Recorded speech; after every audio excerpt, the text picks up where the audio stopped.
사랑합니다. 사랑합니다. 시편 27편은 굉장히 독특한 시입니다. 보통은 저희가 시편을 읽을 때 처음에 이제 시인이 대부분 이제 곤란에 빠져 있거나 어려움을 당하고 있죠. 그래서 하나님한테 막 매달리고 부르짖는 모습으로 시작을 합니다.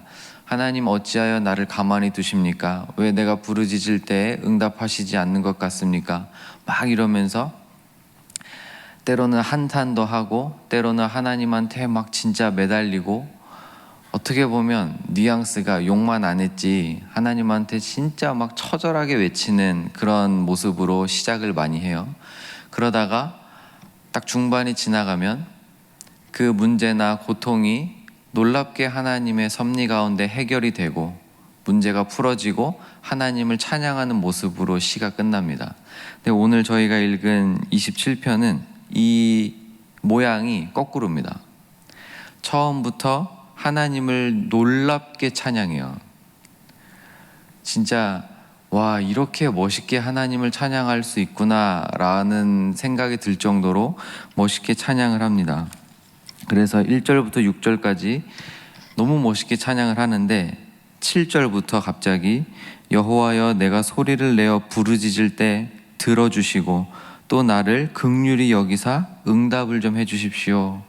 하나님 얼굴 찾으라고 할 때마다 내가 찾을 테니까 하나님 나에게 좀 얼굴을 보여주십시오. 또 간절히 구하는 모습이 나와요.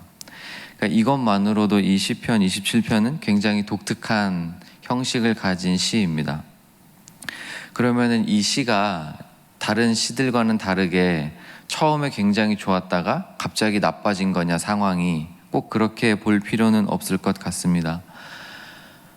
이 시가 이제 다윗의 시이고 중간중간에 고백하는 모습을 보면 다윗이 어떤 상황에 처했는지 정확하게는 알 수 없지만 어떤 학자들은 이제 아들 압살롬한테 배반당했을 때 쓴 시라고 하기도 하고 사울한테 쫓겼을 때 쓴 시라고 하기도 하고 그냥 평범하게 그냥 자기의 성에 머물면서 하나님 찬양하다가 갑자기 또 자신의 어렸을 때 힘들었던 모습이 생각나서 막 또 기도하는 뭐 이런 모습이라고도 하는데, 사실 정확하게 알 수는 없지만 이 모습들을 통해서 찬양을 하다가도 고통에 빠질 수 있고 반대로 고통 가운데 머물며 있으면서도 우리는 하나님을 깊이 찬양할 수 있다는 것을 보게 됩니다.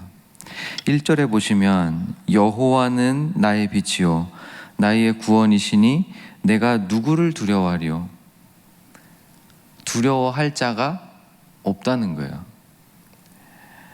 그냥 단순히 멋있는 시 또는 그냥 멋있는 찬송 가사여서 이것이 멋지게 보이는 것이 아니라 진실로 이 문장이 이 다윗의 신앙인 겁니다.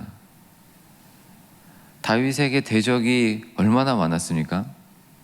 그리고 사실 다윗은 인간적으로 보면 만약에 심리학자가 또는 상담사가 다윗 같은 사람이 상담을 받으러 왔다면 아마 굉장히 놀랄 거예요. 왜냐하면 다윗은 우선 부모님한테 버림을 받은 사람이죠. 아버지한테 끝까지 인정받지 못하는 사람으로 나타나잖아요, 성경에 처음에.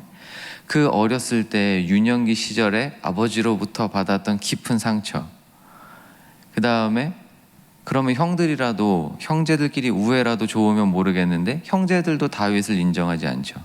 어렸을 때부터 다윗은 그런 삶을 살았어요. 그리고 이제 공을 세워서 이제 높은 자리에까지 올라가는데도 불구하고 자신의 왕이자 장인어른인 사울한테 버림을 받죠. 그리고 나중에 가면 심지어 자기 와이프한테도 버림을 받죠. 또 나중에 가면 아들한테도 버림을 받아요. 그러니까 다윗은 인간적인 모습으로 보면 진짜 우울증 걸리기에 딱 좋은 사람이라고도 말할 수 있을 겁니다. 적이 얼마나 많았는지 몰라요. 정치적인 적도 있었고 실제로 아이의 외세의 적도 있었고, 그리고 하나님을 모르는 자들, 당연히 유대인이니까 하나님을 알지만 하나님을 그래 모르는 자들이 다윗을 끝까지 비난하고 비통해했고, 그러니까 이런 여러 가지 모습들을 통해서 다윗은 평생의 대적들과 함께 그냥 뒹굴러 살아요.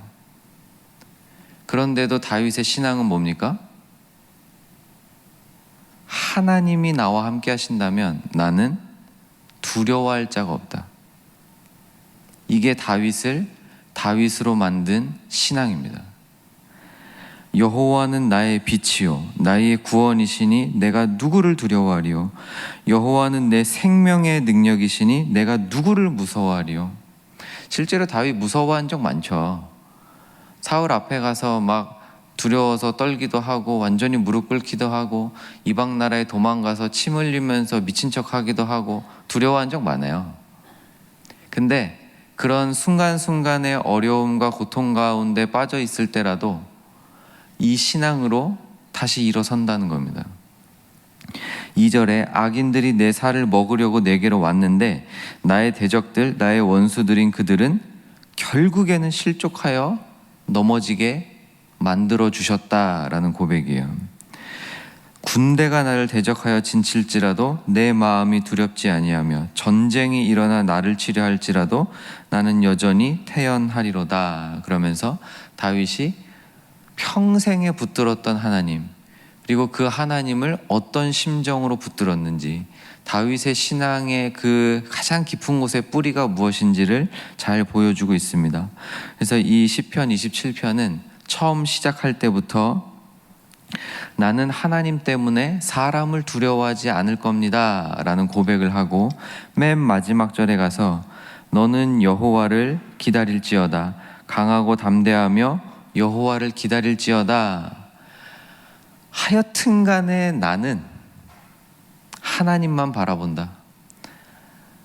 내 주변의 상황이 어떻게 되든, 대적이 나를 치려하든, 심지어 전쟁이 일어나든, 중간에 10절 보시면 내 부모는 나를 버렸으나 여호와는 나를 영접하십니다 라고 하면서 부모조차도 나를 버리는 상황에 내가 처했을지라도 하나님은 나를 영접하시는 분이심을 다윗이 아는 거예요. 이런 하나님을 끝까지 신뢰하고 믿고 있는 것입니다.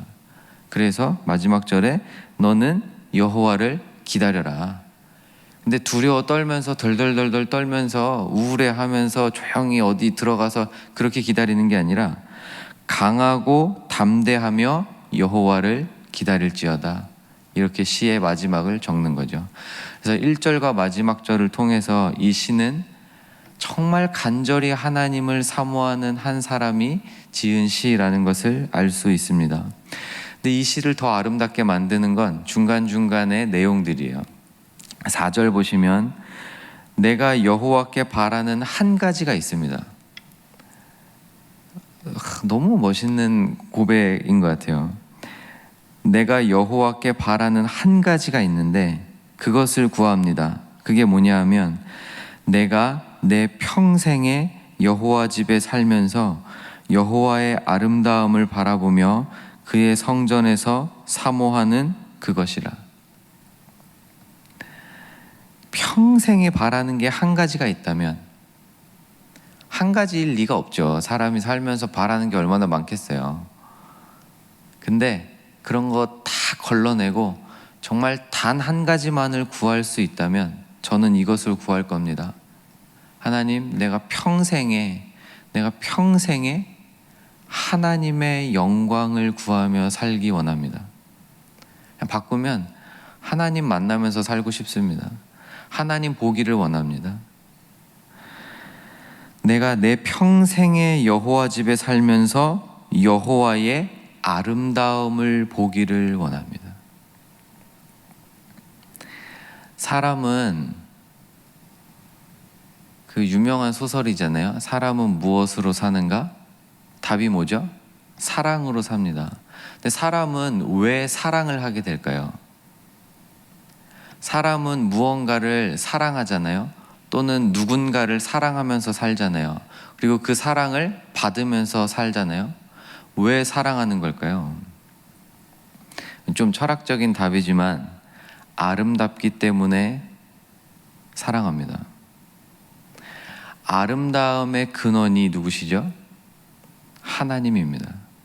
그래서 하나님을 본 사람은 하나님을 사랑할 수밖에 없어요. 왜요? 하나님이 너무 아름다우시기 때문에 그렇습니다. 도저히 하나님을 사랑하지 않고는 배길 수 없는 아름다움, 첫눈에 반할 수밖에 없는 아름다움, 평생에 그냥 사랑이 많으신 분 수준이 아니라 하나님이 사랑이세요. 와, 하나님 진짜 멋있다, 아름다우시다 수준이 아니라 하나님이 아름다움이세요. 아, 진짜 생명력이 있다, 강한 분이시다가 그 정도가 아니고 하나님이 생명이시고 하나님이 능력이세요. 하나님을 뵌 자는, 그 아름다움을 한 번이라도 뵌 자는 하나님을 사랑할 수밖에 없게 되는 것입니다. 그래서 이 4절의 고백, 내가 내 평생의 여호와 집에 살면서 여호와의 아름다움 보기를 원합니다. 이 고백은 단순히 그냥 예쁜 노래 가사나 시의 한 절로 끝나는 것이 아니라 예수를 사랑하는 모든 자들이 평생에 소원해야 할, 평생에 사모해야 할 기도의 제목인 줄 믿습니다. 오늘 하루 우리는 똑같이 삶을 살아가겠지만, 똑같이 밖에 나가서 일을 하고 돈을 벌고 자녀들을 양육하고 또 각자의 상황과 나이와 처해진 그 모습에 따라서 변치 않게 아마 삶을 살겠지만, 그 가운데서 하나님의 아름다움을 바라보는 저와 여러분이 되기를 간절히 소망합니다. 그래서 8절에도 여호와의 얼굴, 그러니까 하나님이 내 얼굴을 좀 찾으라라고 가르쳐 주세요. 말씀을 통해서. 그럴 때마다 다윗은 예 하나님, 제가 당신의 얼굴을 찾는 것을 멈추지 않겠습니다. 9절에도 간절히 찾겠사오니 얼굴 숨기지 말아 주십시오. 보여주십시오. 보기를 원합니다. 13절에 내가 산 자들의 땅에서 여호와의 선하심을 보게 될 줄을 믿습니다. 여호와의 선하심, 아름다우시고 사랑 그 자체이시고 생명의 근원이신 그분이 의롭고 정의로우시고 선하신 분이라는 것을 막 보면서 사는 것, 여호와의 선하심 보기를 내가 볼 줄을 믿습니다. 이게 다윗의 신앙이죠. 그래서 마지막 14절에 담대하게, 강하고 담대하게 여호와를 기다려라. 반드시 하나님 만나게 될 거다라는 거죠. 다른 시편에서도 이런 결론은 굉장히 많이 나와요. 시편 9편에 이미 저희가 살펴봤지만 9편 10절에 여호와여 주의 이름을 아는 자는 주를 의지하오리니 이는 주를 찾는 자들을 버리지 않으시는 분이시기 때문입니다 라고 고백하죠. 여호와를 찾는 자를 버리지 아니하시는 분, 그분이 저와 여러분의 아버지이십니다. 시편 24편 6절에도 이스라엘 백성을 찬양해 주면서 뭐라고 하냐면 이는 여호와를 찾는 족속이요 야곱의 하나님의 얼굴을 구하는 자로다. 구하는 자가 복이 있다 그러면서 막 찬양을 해줘요. 잠언 8장에도 나를 사랑하는 자들이 나의 사랑을 입으며 나를 간절히 찾는 자가 나를 만날 것이니라. 그러니까 시편 내내 반복되는 주제들이 몇 개 있는데 그 중에 하나가 바로 이겁니다.